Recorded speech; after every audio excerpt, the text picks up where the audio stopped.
So we'll have an earth, fire, wind, water... Wind? No. Air. Air! Listen! Captain Planet! It's secret, secret of the booze, yeah! Hey everybody. Rich Cassidy here with a brand new episode of Secret of the Booze. I know what you're thinking, where have I been? Where have you been? In my hearts and in my mind. But I'm back, new episodes, and we're gonna start with an Avatar set just because, you know what? It's back on Netflix and god damn it, that show's fantastic. So we're gonna make a series of drinks involving earth, fire, water, air. And at the very end, we're gonna have an Avatar cocktail that will actually glow under black light, just like Aang, or Ong? I don't remember. M. Night Shyamalan sure as shit didn't. We are going to start with the pivotal character of the show.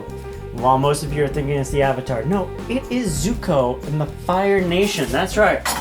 And Zuko is gonna come in a flute glass. Sleek, subtle, yet fucking awesome. So the first ingredient we decided to honor Uncle Iroh. Iroh! Damn it, Rich! Like Scooby-Doo, like Ruh-Roh, but Iroh. Iroh. So the first ingredient, we decided to use some oolong tea for Uncle Iroh. We're gonna fill half a glass. So then, in honor of the Fire Nation, we went with some Fireball.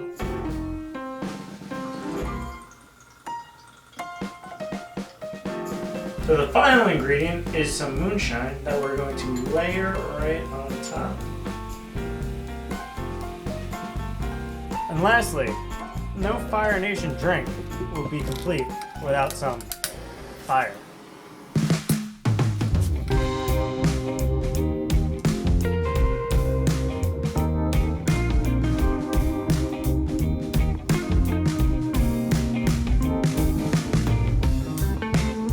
And that, ladies and gentlemen, is how you make a firebender. Remember, extinguish the flame. The secret of the booze. Remember, drink aggressively. And see you next round. This one's on us. Thank you for watching Secret of the Booze. Be sure to subscribe and watch past episodes. As always, if you have a geeky cocktail, let us know in the comments below.